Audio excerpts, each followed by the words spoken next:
This is Don't Panic, episode number 346, recorded September 7th, 2022.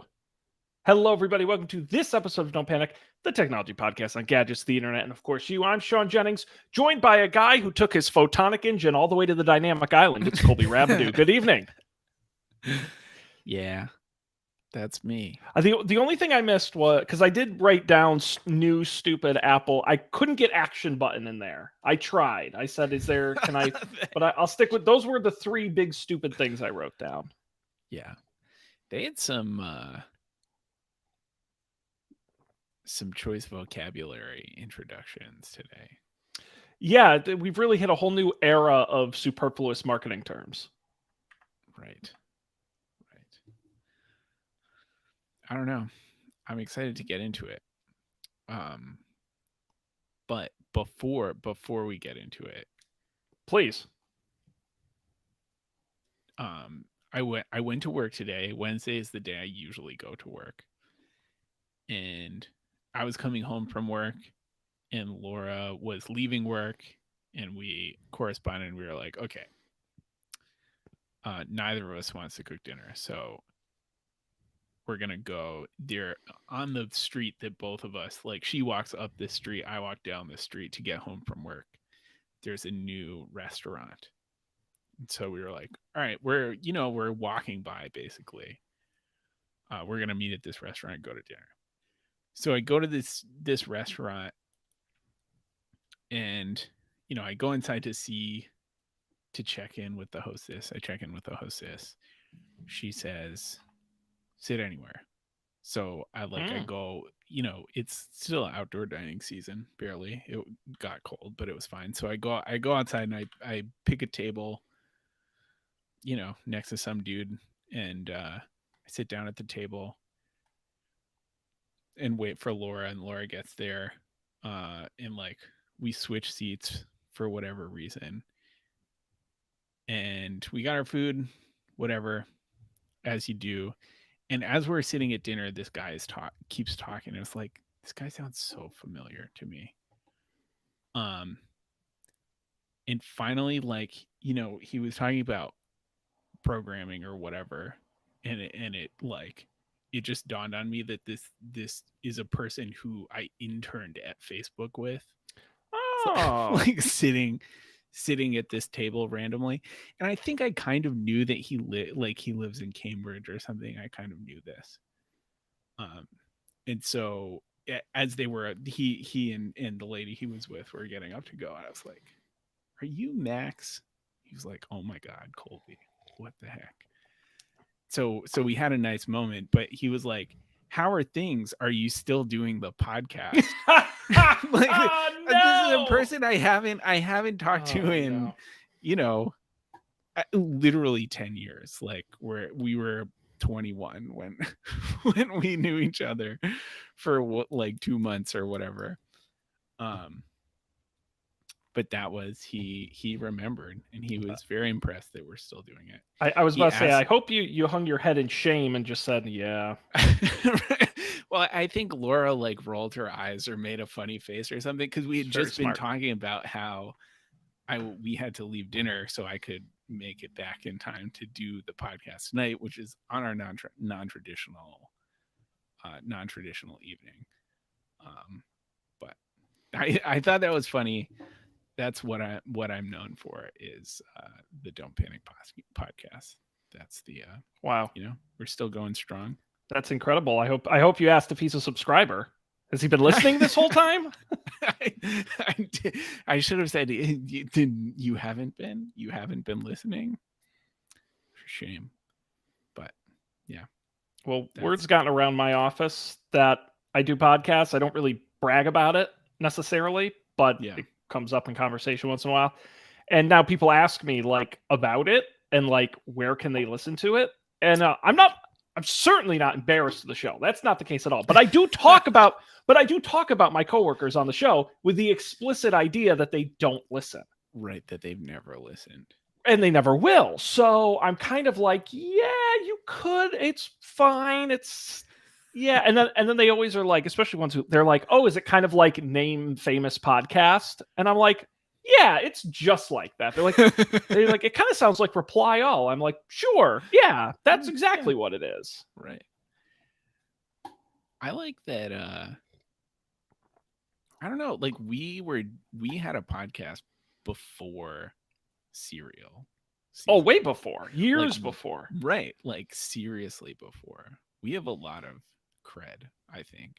I like to think that after our podcasts have like fizzled out and no one listens to them again, we will still be producing this program. It's classic us where we were at the beginning of the wave, just totally missed the wave. Then the wave crashed, and then we're still hanging out. Like at some point you would think like, wow, we were early adopters. We were on the ground floor of this huge multi-billion-dollar industry, and somehow we've moved absolutely nowhere in 10 years. It's almost impressive in that respect. Right. One of my coworkers likes to ask people that he meets if they want their life to be like high mean or high like variance. That's smart. Yeah. And I think as podcasters, we're very clearly high mean people. We've been having a good time this whole time. The whole time. I think we'll continue to do that. Well, I did just have to, which is I think the third time since we started doing this, I had to upgrade my Dropbox storage again. And turns out I'm now at the highest tier that Dropbox will allow me to pay for. So I might have to like set up my own server or something at this point, because like offload some of it onto DVDs or something. I mean, I was going to say like cold storage, but yeah, CDs, sure. I mean, well, yeah, right. No, I do keep a local external backup as well, but I'm just I'm like, I don't know why I would ever need all these files like at a moment's notice anywhere on Earth, but I'm ready in case that comes up. We can,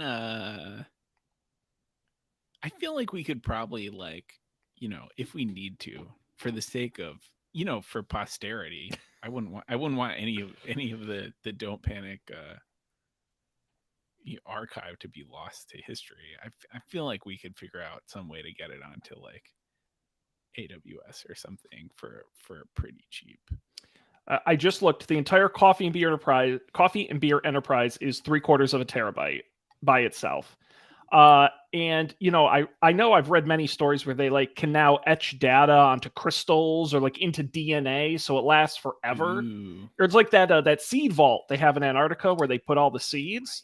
We've got to come up with a way. What was it? The Voyager satellite with the gold record they launched into space. That's what we got. We got to put this show like on a flash drive and strap it to a model rocket and shoot it into space or something. That's smart. Maybe that's something we should do every year. We should persist. We should like create our backup for the year in a non-traditional data format. Figure out a way to, sink it to the bottom of the ocean or something. I think, we certainly could go a more financially lucrative route. We could just NFT our archive and sell them off one by one, and then they're not our problem, and we made money. Right, and they're on the blockchain, so they'll be there forever. Right, that's right. Works. Own an episode of Don't Panic. Right. We have a lot of them. Right. What a time to be alive. Sad, but we're doing all right. We're doing good. No Dan this week. He's off doing Dan things. Busiest man in America. Mm-hmm. I don't even know what he's doing. I can't keep track. It's hard, and he didn't even give us an excuse. Usually he'll say like he's traveling. This time he's just MIA. He's gone. I hope he's okay. Maybe he was in Cupertino today. Can you imagine? At that, it just pans and Dan's just sitting in the audience. Right. Dan got a press pass, but not the rest of us. Yeah. He just knew a guy.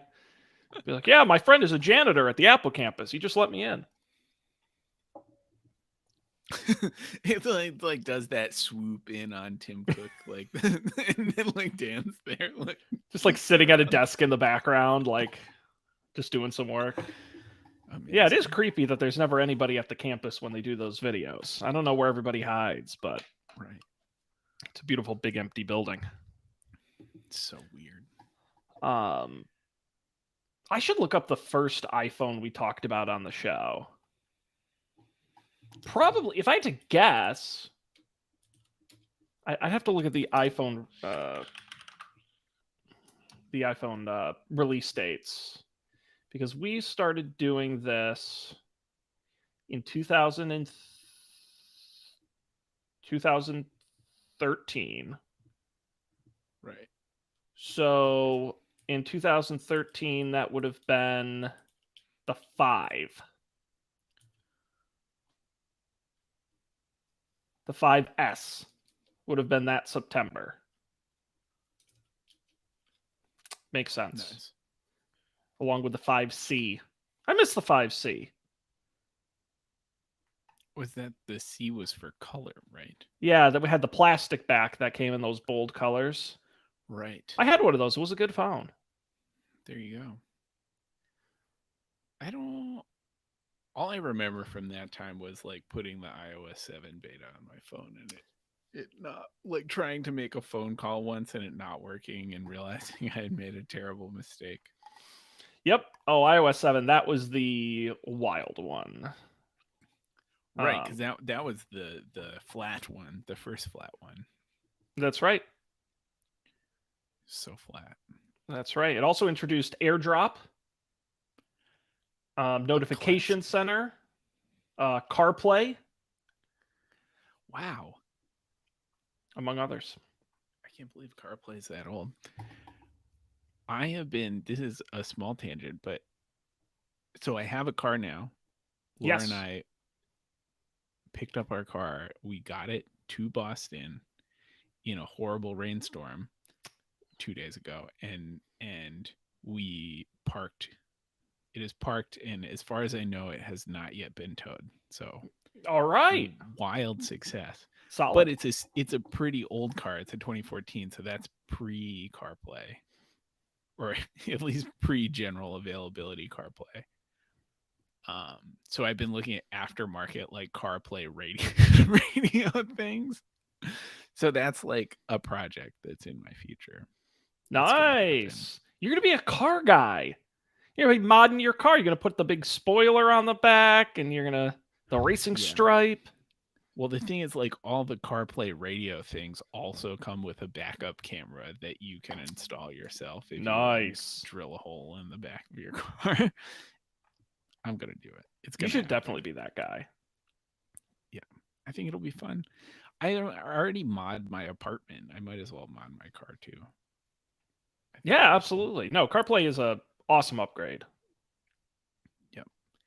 And a lot of the CarPlay speaker things come with like you can detach the screen from the dashboard and like take it inside or like lock it in the glove compartment or something. I was about to say, how concerned are you about your neighborhood? Right. We'll find out. Like pretty concerned. I'm concerned enough to take it in with me. Yeah, it's going to be awesome. I was going to say, at a minimum, you should toss an AirTag in there in case the car ever disappears. I didn't even think of that. You know, I get like at least once every 2 weeks, I get one of this AirTag is following you notifications because Laura and I like walk together to the same place, and like she has one on her keys and I have one on my keys. So like she gets them about me and I get them about her. I guess it's good that they do that. Look at you two. It's so romantic. You're walking together places. You're walking past each other, going to places. Right. I mean, this is like incredible. Yeah, it's true. It's quite a life we lead. So metropolitan. Yeah, exactly. Your urban lifestyle. Walking like schmucks. Can't afford a car. But we have a car now. I was about to say, you got a car now. Now you're part of the elite. The 1%. The automotive elite. Where do you get gas? Oh, Boston's not really that kind of city. No, there are gas stations in Boston. I take that back. Yeah, there are gas stations. there are gas stations in our neighborhood, and you can get gas anytime except during a Red Sox game when all of the gas stations are parking lots for the Red Sox game. Makes sense. Yeah. Because apparently, I guess it's probably more lucrative for them to charge like $60 for people to park there for 2 hours. And they like pack people in like, you know, like block cars in. Like they put so many cars in this the one little gas station parking lot. Well, I was surprised when I saw that they opened a second music venue at Fenway, but didn't build like a parking garage or something useful. Yeah, I don't know, man. I guess people can take the tea here. That's the you know, the rationale for no parking, which is fine. I'm like, I can deal with you know, swarms of people on foot is fine. Mm-hmm. But like unexpected swarms of cars is not fine. It's bad for the neighborhood. Strongly agree. The last couple times I've gone, my sister is in I don't know if you know this, an Emmanuel College alumni. Mm-hmm. And so we flash her alumni, whatever. They let us park on campus, and then we just walk over. Nice. A nice Classic. Perk. Yeah, there you go. That's cool. Can she like photocopy that or something? Well, apparently, I think the last time we went, they've been cracking down, and we have to like lie and be like, "No, we're only coming in for like 30 minutes. We'll leave, we promise," and just hope the car is still there. Because I guess a lot of people were doing that smartly. Yeah, I mean, free parking, crazy. Well, the good news is for you, baseball season's basically over. They certainly aren't going to the postseason. Yeah. Woof. And you don't have to worry about that Gillette traffic, so no, definitely not. You're good. Yep, we made it. I don't know if we talked a bit about this. For the last like 2 months, they've been every day they tear up the street outside. They do some like work on the gas line, and then at noontime they have to fill the street back in and like repave it over. And so that is what it has to be the most inefficient way to do that you could possibly think of. Like I don't understand why they couldn't just close the street permanently for, you know, a week, 2 weeks, whatever, and just do it, like get it done. But no, they have to tear up the street. But the gas dudes were here yesterday. We've got like fresh new gas line, and so I think it'll be done soon. It's crazy. I mean, I'm shocked that the city that did the big dig doesn't know how to do construction projects. So yeah. Well, they usually try and avoid it, but it turns out like the gas lines here are from like the 1800s, so they're made of a bunch of straw like twined together, and yeah, they leak like a lot. Not good. Well, hopefully it's over. That's what we transition from the road. So you're a driver now, so you get to enjoy the summer roads of construction and the winter rolls of ice and potholes. Exactly. So there's not much to win. Right. This parking spot we found is on a street that is resident parking only, and there's no street cleaning, so we never have to move the car. So it's just gonna stay there indefinitely. It's more of an art installation than a car at this point. Right. It's purely a status symbol. Like, yes, we have a car. Yeah. No, we don't drive it. It's like having a Van Gogh. It's like we have a car, mint condition. Right. Exactly. What a time to be alive. It is a time to be alive. Speaking of a time to be alive, that's a bad transition. Today, we've done it before on the show. We're going to do it again. It's an Apple announcement event. Big deal. Or is it? We'll let you decide. No, this was kind of a straightforward announcement, but there's definitely some interesting things here. Apple's Far Out event took place earlier today, this Wednesday. We got Apple Watches, iPhones, AirPods, and I would say and more, but that's actually it. Any particular place you want to start, or should we just start at the beginning as is? So about 48 billion years ago, at the center of the no, too far back. No, let's start with Apple Watches, because that's where they started. First up, we have a new Apple Watch Series 8 coming to the market. It's got a few new features, the most notable of which probably is the new temperature sensor. This temperature sensor is specifically designed to be part of women's health.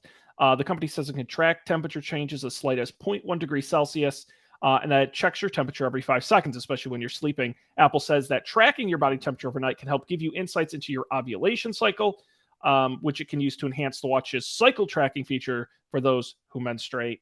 In addition to that, the other major feature for the watch, crash detection. It'll only run when you're driving, but if it uses an advanced accelerometer, if it senses there's a crash, it will alert emergency personnel, which is pretty exciting. And that's kind of the big changes. For the most part, a new low power mode, which will take the 18-hour battery life, stretch it to 36 hours. It'll be available September 16th, $399 for GPS only, $499 for the cellular model. Nice.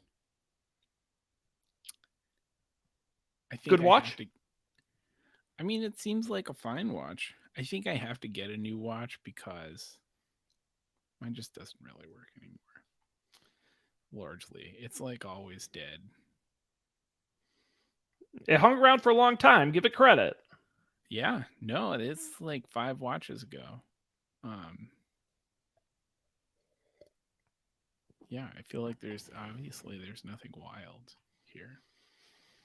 New sensor, but yeah, I mean, I think the temperature sensor is interesting. From what I read, the reason it is so specific in its application is the rumor, anyway, is that Apple had issues getting it to properly track general body temperature, which is other watch devices have this.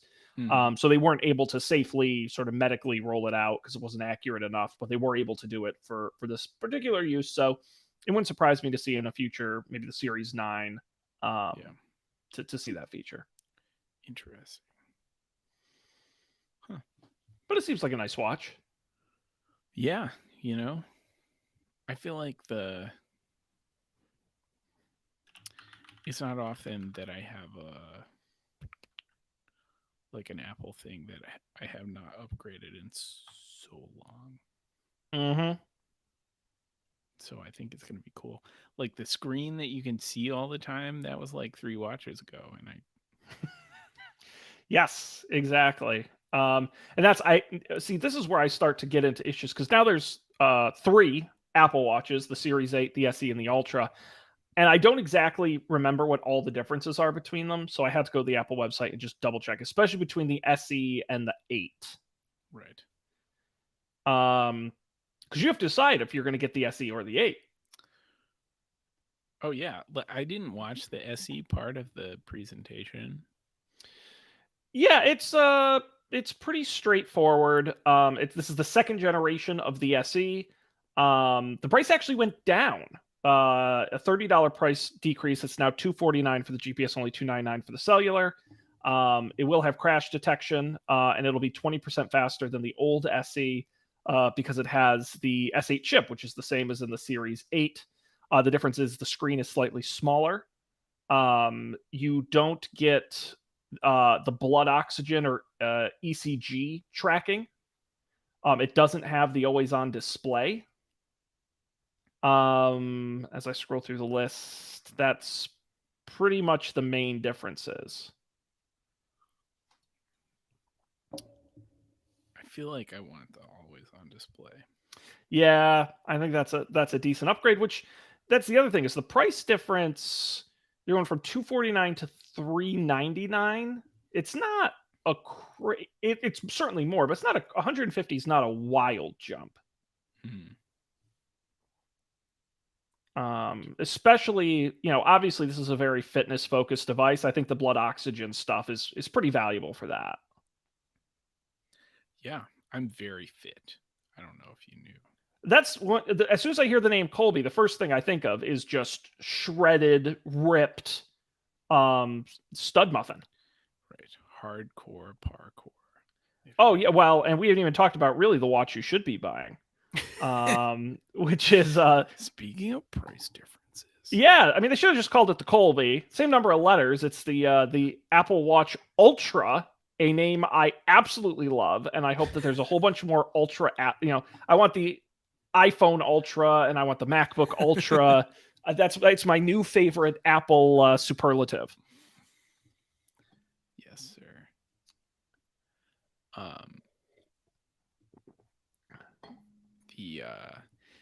I'm looking at this Verge article and I'm realizing I'm looking at like last week's Verge article and not like the rumors on it. Yeah, I was like, where's the links to the thing? Oh, sorry, I didn't do the rundown. I was lazy since there was really one news story. That's on me. Right, I didn't. Critically read the rundown, and so I didn't realize that you hadn't done it.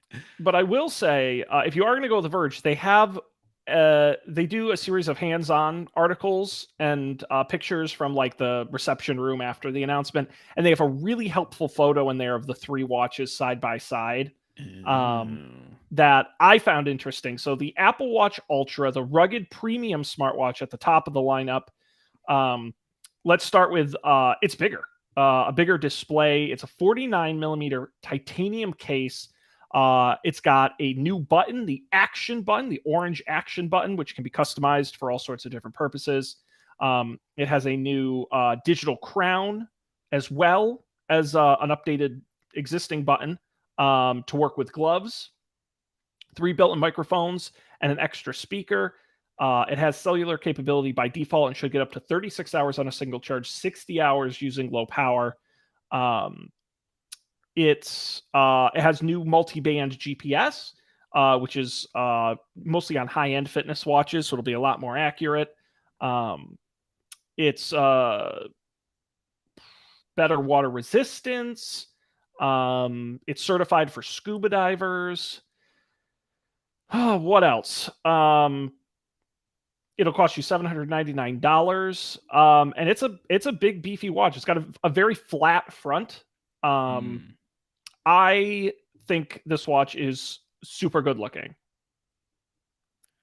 It's like I like it. I mean, it's not very Apple-y. It has a lot of things that stick out of it, but like it looks cool. It's very it does remind me of my old Pebble. Like it is very throwbacky a little bit. It's not super glossy and slick. Right. And it certainly is bigger in size. I mean, you see it compared on a wrist to the other watches at 49 millimeters. It's thick, it's big. But if that's your thing, I'm like, that actually don't look too bad. I really like, like I look at my watch now, the watch I've had for years, and like I really like beat the crap out of it. Like there's scratches all over it and like all over the screen, like all over the case. Like there's a big like nick in the dial thing. I don't know, maybe I should just do this if I'm gonna keep this watch for another 7 years or however long I've had the other one. Honestly, I mean, it's not crazy to think. Yeah. Now you do have to like the orange because it's got the big orange button as well as an orange accent on the digital crown. Right. And like the size. I mean, this is the kind of thing I'd go to an Apple store and want to try on, Same. And feel, but supposedly, according to the people who tried it, it doesn't feel heavy. It is large, but it doesn't feel heavy, which is good. Right. It does look big on that guy's hand. Oh yeah. No, this is a beefy watch. But if you're also the person who gets the beefy phone, or the person, there's always been this weird argument where is the Apple Watch a standalone device or a partner device? And it sometimes splits the difference, right? Exercising and things are like, no, it's standalone. It's got the cellular. You can make a call on it. But for notifications and some other things, you want to have the phone with it. To me, the Ultra is like the far end of standalone device. Like if you're a person who can do 80% of their tasks on the watch and don't use the phone much, I would get the Ultra because this thing's got extra buttons, it's got a bigger screen, it's got all this stuff in it, better battery. But I think if you use it as a phone accessory, it's probably pretty overkill. That's a good point. Oh man, I love the like red mode. Yeah, and the even the wristbands I think are pretty darn cool for the Ultra. Yeah. But $799, you can get 3 Apple Watch SEs for that price. Yeah. If I was more extreme. You're just a different kind of extreme, that's all. Right.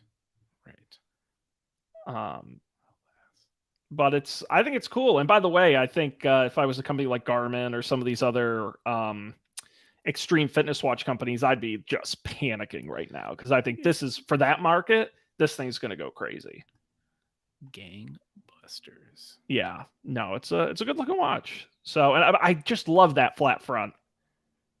I've never really been a big fan of the Apple Watch, the sort of curved, glossy edge. Right. And that flat front looks so good. It does make the curved, glossy edge makes it very breakable. Which I feel like that was their rationale for the flat front, right? Was like it has a lip, so you can't whack it on stuff. Exactly, which is, I guess, good enough for the people who buy the expensive watch, but not for the rest of us. Right. I'll try. Well, that's how they make up their money. Like this one costs a lot, so it's, you know, as you said, it's the price of 3 Apple, 3 SEs. Well, I did read, this wasn't part of the announcement, but it did come out today that Apple has amended their Apple Care, where if you accidentally break your device, there's usually a small fee. It's like $29 for a new screen, no more than $99 to fix whatever you broke. But you could only do that up to 2 times. New Apple Care, you can accidentally break it as many times as you want. They've removed the cap, as long as you're willing to pay that small repair fee. Right. See, that's nice. When I broke mine, that was before broken things were covered in Apple Care at all. I think I still tell people that story. I still feel bad because you had it. What, you had it for like a week or something? Yeah, it was like days, and I just like bumped it. I bumped it off the bathroom counter onto, it was like an uneven tile floor, and it just, it hit that glossy rounded corner just on the corner of a tile, and oh my god, done.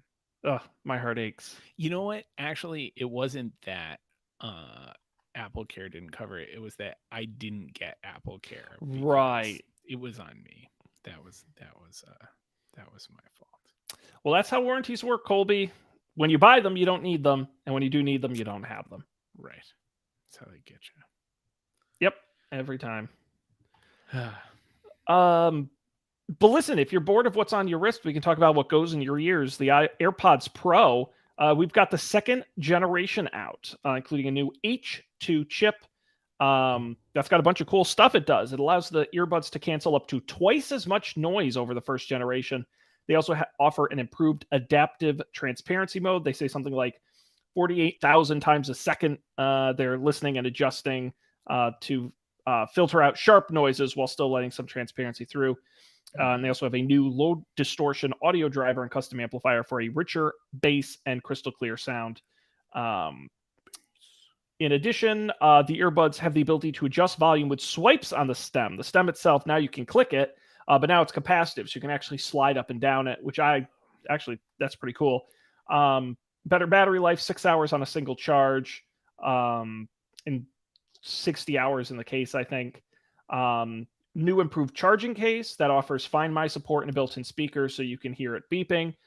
And now you'll be able to charge it not just with a lightning cable or a MagSafe charger. You can actually now charge it on the Apple Watch charger, which actually is kind of neat. The case is now sweat and water resistant, and there's a loop where you can attach a lanyard if that's the kind of thing you're in.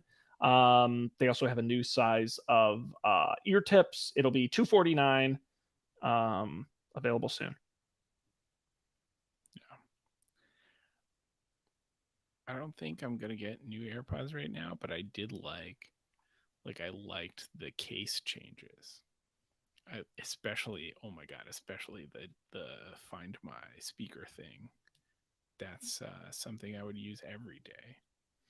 Yeah, it also has U1 in it as well. So not only will it do the sound, but if it's within a wireless range, it'll work like an AirTag. Mine, I think I have the current one. Have they had that? Which purportedly has a U1. Like I can go into Find My and like do it, and it does the screen, but it never finds it. Unlike it'll find my keys with my AirTag, but it will never. I've never successfully found my headphones, which is lame. Well, that's good news. If you lose them, you can just buy new ones, right? Well, there you go. That's what Apple's hoping for. No, I think this is great. I'm very curious what twice as much noise cancellation means in reality, because I thought they did a decent job already. So, I mean, I don't know how much more noise they can literally cancel. But I do like the swiping on the stem. I was a big back when they had the inline control on the corded version. I used to customize all of the clicks, where it'd be like double click or click, wait, click. Like they had a bunch of combos, and I used to use all of them, and I definitely miss them. So adding more customizability and more options is great. I even change it. You know, you can change what the clicks do on your AirPods in the settings. What? Because I forget what they do by default. I think they both adjust the mode. Yeah, if you hold it down, if yes. you like squeeze and hold, it changes. It like flips between transparency and noise canceling. And if you just click it pauses. Well, if you're listening. Right. Or it like will answer the phone if you click, right. or like and then you can like double click to like go to the next song, and like 3 clicks to go back. Yeah, this will be great. I think I changed one of them where if I click one, it does Siri, and then if I click the other, it does something else. But I don't remember. Anyway, yeah, it's good. I remain a big AirPods Pro fan. Certainly over the traditional ones. I just used them on my flight with the noise cancellation, and they worked fantastically. So nice. That's dope. Alrighty, let's continue on to the star of the show, the iPhone. Let's start with the classic iPhone and iPhone Plus, iPhone 14 and 14 Plus. What is new? There's no mini option. The mini option's gone. Now you will just be able to get the standard iPhone 14 starting at $799 and the 14 Plus at $899. The 14 sticks with a 6.1 inch screen. The 14 Plus offers a big 6.7 inch screen. Previously, that was only available in the Pro line. So you can get a big phone in the basic 14 line. There's a bunch of your usual upgrades, better battery life, new chipset, improved cameras, 49% improvement in low light image quality. Night mode is twice as fast. There's a new 12 megapixel true depth camera on the front of the screen. New technology, photonic engine, et cetera, et cetera. Really, the only sort of marquee new feature on the phone is emergency SOS. I think we may have talked about the rumor on the show a bit, but this is basically, it is your cell phone's antennas can now connect to satellite frequencies. Apple says it'll take less than 15 seconds to send a message with a clear view, maybe a little longer if there's some light foliage.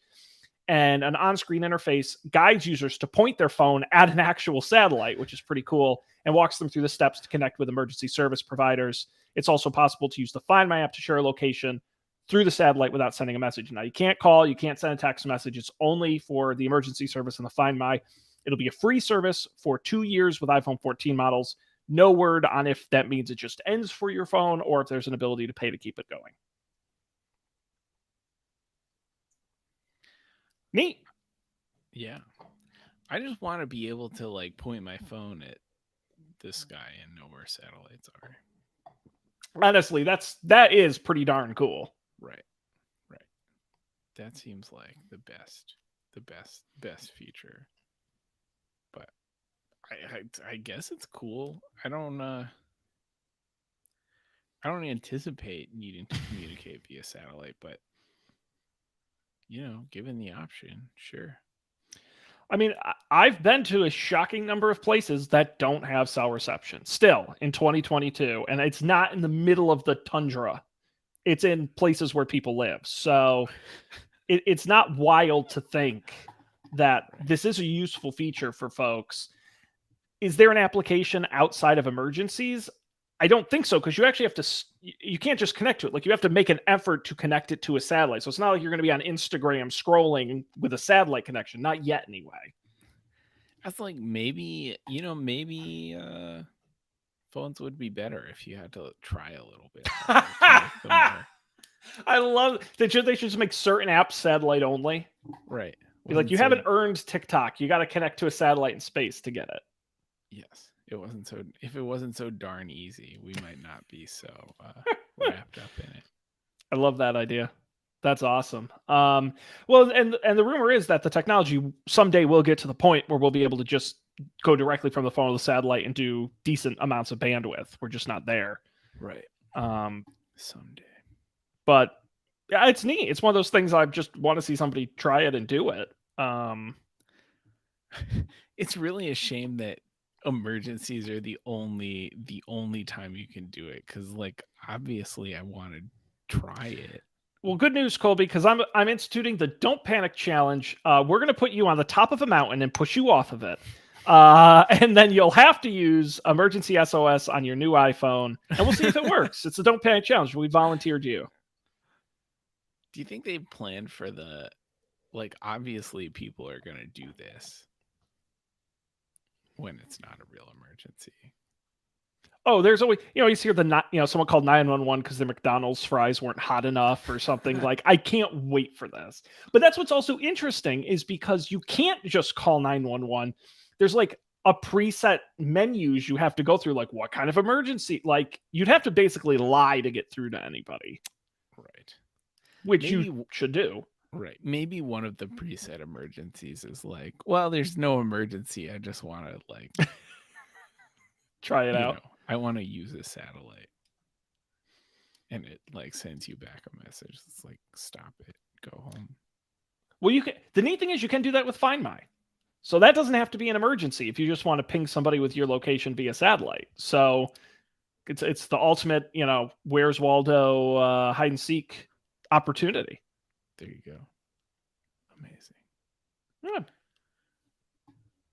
Interesting. But we're not here to talk about the iPhone 14. iPhone 14 is, dare I say, boring. We could talk about the new colors it comes in, but even that I'm not very excited to talk about. So, although the soft purple is nice. What are the colors? They don't have the list of the names here, but it comes in a blackish, a light blue, a sort of off-white, a light purple, and Project Red. Boring. It would probably be better if I just said the actual colors, but I like my very bad whack descriptions here. Right. No, it is, let's see here, I'll be nice. It is blue, purple, midnight, starlight, and red. Midnight. That's like my computer. It is, although it's a very, it is black. No, or is it a heavily dark blue? It's hard to tell. That's confusing. Yeah, because they call blue blue and purple purple, but they don't call it black. They call it midnight. Huh. Purple. No, it looks black, but I don't think my monitor is particularly color accurate. So, but we got to talk about the Pro, because that's where all the new features roll out. The iPhone 14 Pro. And a couple of marquee features on this bad boy. First of all, it's the Pro and the Pro Max, $999, $1099 starting price points. And the first thing is the display. It's going to be 6.1 and 6.7 inch, same as the iPhone 14 regular. And Colby, the notch is still there, but now it's smaller. And it is a cutout, which means the screen goes around it. It doesn't go all the way up to the top of the phone, creating a little pill-like shape within the display. The interesting thing is that it's now has a new name, the Dynamic Island. Dynamic Island. Notifications now pop out of this notch in a series of animations. Notifications, alerts will sort of adapt and move around live activity widgets, animations, controls for music. Background tasks will move to the island as you're browsing around the phone to continue to notify you of things and make use of that dead space at the top of the phone. Before I continue on, Colby, I do want to talk about the Dynamic Island. I have trouble saying it. What dynamic is just such a tough word. What are your thoughts on the Dynamic Island? On the one hand, like one thought is like why? But like another thought is like, I don't know, it seems kind of interesting. Like I don't I guess the other thought is like, well, why not? I feel like all these things kind of exist anyways. Like a lot of the stuff some of the things, like, I don't know. Like, I don't know what to think. What do you think? I shouldn't give a $1 trillion corporation the benefit of the doubt, but I'm going to do it anyway.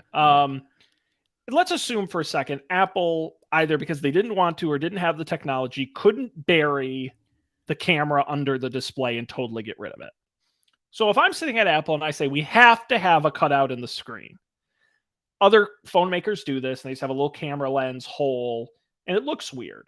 So I'm like, all right, we have to have it. What's the best possible way we can use this to make it look less weird? And I think this is now, again, I've never used it, but on paper, I'm kind of intrigued. I'm like, all right, that's not a bad spot. It's already black, noticeable at the top. Because the screen goes all the way around, they showed in the event, they showed like watching a movie where it's full screen. I don't think it was a little more immersive than the current notch.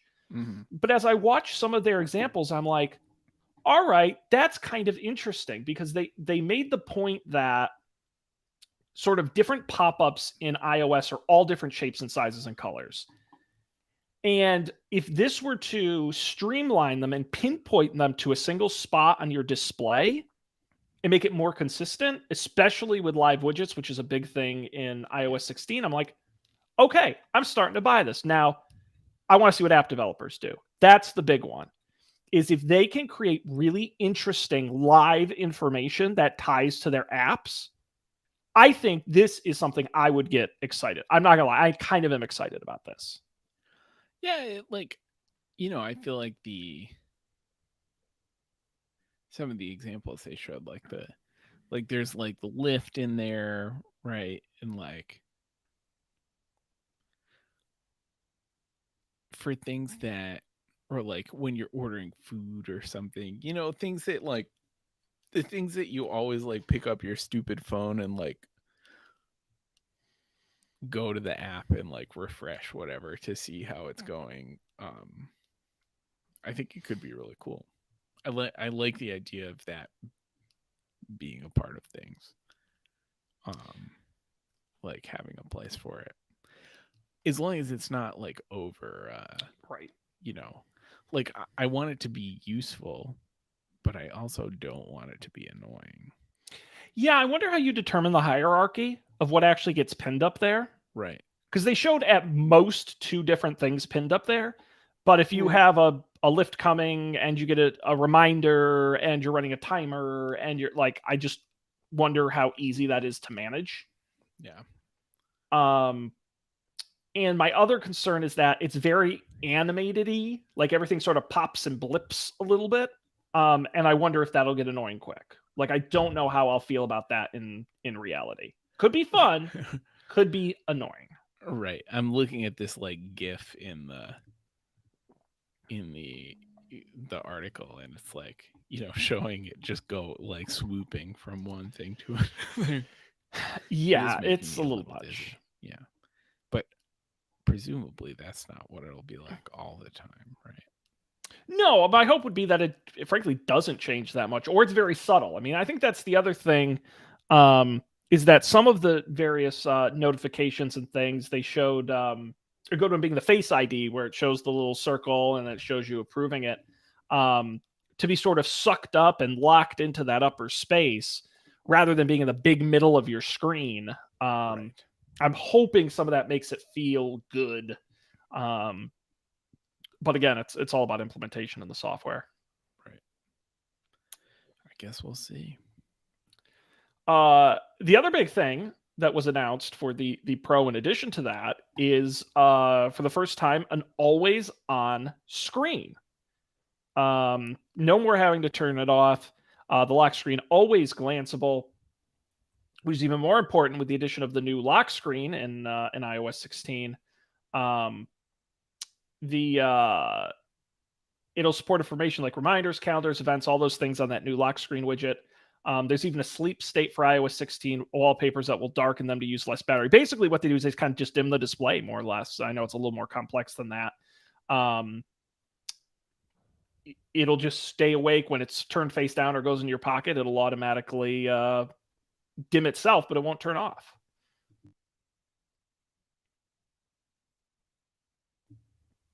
Awesome. Boring. No. Yeah, I think that's I want this. I want this yesterday. I used to have this on, I think we talked about this last episode. On your Moto back in the day? Moto X that time. Oh my God. I'm going to have to look. I'm going to look and see in I think my screen time will tell me how many times I turn the screen on in a day. Right. Because it's insane. Well, pickups. Right. Assuming that counts. I'm just checking what time it is because my watch battery is dead. Well, that's a big one. But I'm looking at notifications. I get 220 average daily notifications, and I pick up my phone an average of 200 times a day. And I guarantee you, probably half of those are for me to click the screen on to read a notification and then click it off again. Because I don't have an Apple Watch. So right. I don't get, like, that's the only way I see my notifications. That's what excites me about an always-on lock screen, is to have it on my desk and just to be able to glance at it. Without having to even touch it or do anything, even if it's dim. To me, that is a killer feature combined with the new lock screen. So if I can get really strong widgets and really strong notification control, that is very cool. Nice. Sean, my notification average is 58. Yeah, I just hate my life. And by the way, the majority of that is Outlook and Gmail. I get a lot of work emails. God. Yeah, I just don't have notifications on for emails. Yeah, I wish I could. I wish I had the liberty to do that, unfortunately. Right. But it is like I also never have to respond to an email. Like if I get an email from someone I work with, not like via some other platform, it's almost certainly like phishing. Gotcha. No, that makes sense. Yeah, that happens all the time. I got one today from our CEO. He really needed my phone number. Just your phone number? Yep, that's what it asked for. No, you should just given it to the scammer. Right. Could have made a friend. It's true. Just to text. I'm sure there would have been a subsequent ask if I gave them my phone number. Maybe they would have stolen my SIM. I don't know. Yeah, that's true. I have a problem at my work because our IT department sends fake phishing emails to get us to click on them so they can yell at us for being stupid and clicking on them. But the problem is, because they're being sent from our IT department, they're too good to be real phishing emails. Like all the things you would look for, like, oh, it comes from like, it looks like it's a company email, but it's not. Like, no, it actually is from a company email. Like, and it's like, oh, they wouldn't know the name of the person at the company who actually does this job, but IT does know. And so I get really pissed where I like have to read certain emails and I'm like, no wonder people fall for this. This is a legitimate email you sent. It's not like you have to be worse at this. Otherwise, it's not fair. That really isn't fair. You should start doing that to them, Sean. Just see if I can get them to fix. See what information, social engineer them and see what I can get from your work email. Like, try and get them to tell you information about you, and then tell them like, you just got phished, idiots. Yeah, please open receipt in Adobe Acrobat. See if they listen. I would love that. Are you excited about Always On Display, or that doesn't do much for you? No, I'm into it. In the same way, I'm excited about that with respect to the watch. I think it'll be great. I'm thinking it's one of those, you read that where it's like you spend 5 months of your life brushing your teeth or what, those. I feel like there is some statistics where it's like Sean spends like 10% of his week clicking the button on the side of his phone to turn the screen on and off. So I'm waiting to see just how much time it could save me. Could be life changing. There you go. Otherwise on the Pro, new chip, new cameras, everything's more and better. I'm not even bother going through all the crazy stuff there, but it's more and better. So are you due for an upgrade? Well, only in that I have the monthly thing. So are you gonna take an upgrade? Probably. I have a really difficult time obviously, like, I have had that upgrade program thing for a long time now. And never managed to not upgrade. So I think I will. I feel like I'm a tiny bit behind, so I don't think I can do it quite yet. So I will probably wait a little bit. Gotcha. But I think I'm going to do it. What about you? Well, I get my phone through the company, so I'm actually aggressively limited, and it's great that it's free, but the downside is like I had to fight. They wanted to give me an SE, an iPhone SE, and I had to fight them because I said I couldn't show up on Don't Panic with an iPhone SE. I get my ass kicked. Right. So I barely got a 13. So I'm certainly not getting a Pro. I would love to get a Pro. This is probably, I've never been the guy who needs the Pro. This may be the first one where I'm like, I could see myself upgrading to the Pro potentially, but I won't be. But these are usually, it's a big camera or whatever, but this is like the Always On and the Dynamic Island. I'm like, okay, you've got my interest. I want to go to the Dynamic Island. I do like the camera, I like the bonus lens, the like zoom, or is it the wide angle? It's actually, see, now I'm going to sound stupid. So I'm going to look it up while we'll see how right I am. I believe you actually get an extra narrow lens. Extra narrow? Or an addition, an additional narrow lens. Because on the regular 14, it's a wide and an ultra wide. Right. But I can easily find out if I just, yes. So you get, it's a telephoto is what they call it. What does that mean? That's what I meant. Like the zoom. I don't know, like on mine, it's like a 3x, like in the it's a long focus lens. Yeah. Huh. I don't know. I use it sometimes. I use all three options sometimes. So it's good. I obviously I just have the 14 with the 2 lenses, but even the 2 lenses, I love having the ultra wide option. Heck yeah. And by the way, I will also say the deep purple, we didn't talk about the colors. The deep purple Pros are very good looking. Yeah, it's pretty cool. I'm a big fan of the royal purple, so I'm jealous. Oh, well, that's the Apple announcement. We didn't get a car. We didn't get headsets. We didn't get no Mac Minis. No Mac. No. Well, they're saying we might get a Mac event next month, so you just got to wait a little longer. All right. So close. When is all this stuff available? Varying dates. I think the longest thing you'll have to wait for is the Pro Max. I don't think actually ships until October.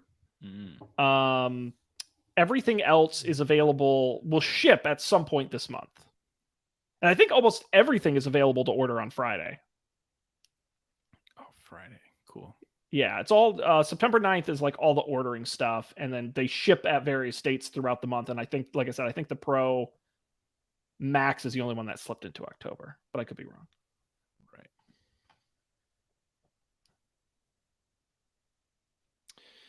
Awesome. Yup. There you go. Very cool. Well, you'll have to keep us up to date, Colby, if you decide to make any upgrades. I'll let you know. Sure, take the challenge. Yeah. Anything else on your mind this evening? No. I'm tapped out. My brain's empty.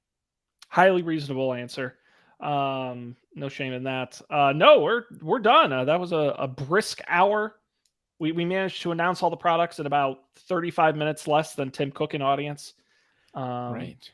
So let us do it next year. And we didn't do any of the. You know what it is? The extra 35 minutes is all those big whooshy transitions and all the big crane shots. Like that. That's like a whole 35 minutes. And the commercials.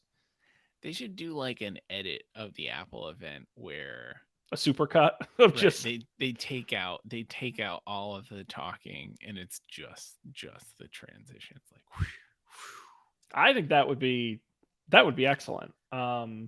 I would love, honestly, and I'm just a dork, but I would love to learn how they make those. Like, because they're in some big fancy green screen studio somewhere, and right. I'm just like, damn, that's cool. Only Apple. So we'll wrap it up here. Of course, our website, don'tpanic.io. Check it out. We'll have links to the audio and the video versions there. It's a great old website. Of course, you can subscribe wherever you get podcasts. Just look for Don't Panic. Definitely the best way to get the show with the video version being on YouTube so you can see our beautiful faces. Of course, you can get a hold of us, don'tpanicshow@gmail.com, or tweet at us at Don't Panic Show. Dan will hopefully be back next week. At minimum, some combination of us will for more tech news and great discussion. But until then, on behalf of Colby, I'm Sean. Pleasure having you folks here. Thanks for joining us. We'll see you next time for another great edition